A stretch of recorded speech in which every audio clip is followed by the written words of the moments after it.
In this video, I'll be putting in some new tuners or tuning machines into my old Vantage acoustic guitar. You can see it's missing one there. I believe I saved that knob on the tuner, but I couldn't put it back in because it was ripped apart on the inside, so I couldn't just like slide it back in kind of thing.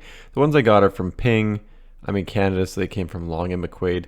The guys at Long & McQuaid said that they wouldn't fit or work with this guitar. I got them anyway, and it turns out they work perfectly. So I'm not sure exactly what they were trying to tell me, but it wasn't exactly correct. So I took the strings off already, and they were super old, so I just threw those away, and really just got an eyeglass repair kit out, as I have been using lately. And there's 4 screws in each of the plates for the machine tuners. Once you pull those 4 screws out, the tuners just pull straight back, and then there's a little metal insert still in the guitar, and I just left those inserts so you don't get those with these machine tuners, but that's fine because they fit right in.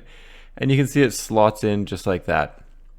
Now from an aesthetics point of view, I would have preferred to mount them the other way around with the round end facing up. What I found is the holes didn't match up from the old screws that way, so by putting it in this configuration, I don't have exposed holes where screws used to be, and like I said, at least 4 of the screws line up well, and I just have to drill new holes for the center 2 screws on each of the machine tuners.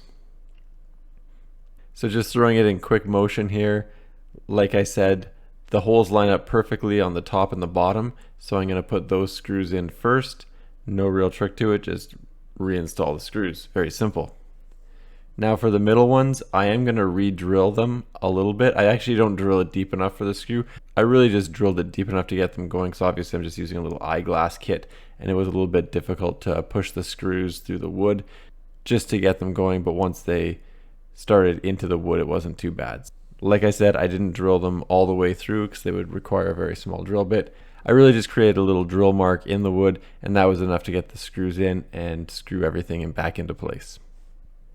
So overall, the replacement of these tuners was very easy. Now, because this guitar has been sort of sitting around the basement for the last 2 years, and I really didn't use it too much before I moved either, I'm going to just sort of clean it up a little bit and make it a little prettier. I've had this guitar for about 30 years now, and when I was younger, I didn't always take a lot of care when I was changing strings and stuff, so you can see there's a lot of chips in the wood around where the strings insert into the body. So what I'm using is a paint pen. If you watch my vehicle videos, you'll know I use this on my Nissan, and it's called Nissan Super Black, and it actually works very well with the color of the guitar.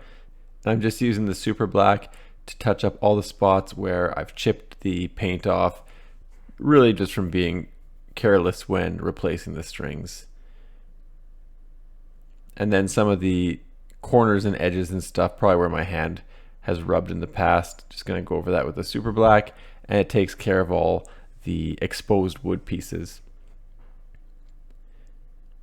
And then I come across with a sort of a damp piece of paper towel, and then just wipe off any of the high ridges where the paint is a little bit higher than the surface of the wood, and make it all level, and it looks pretty good. So overall that went well. So you can see that I put a bunch of painter's tape on the neck of the guitar as well, and that's so that I could polish down the frets, and I'm using 00, maybe 000 steel wool, and not a whole lot of effort put into it, but just get the frets looking a little bit better. And then I use just some light spray oil to wipe off all the metal shavings that were left on the tape or on the frets.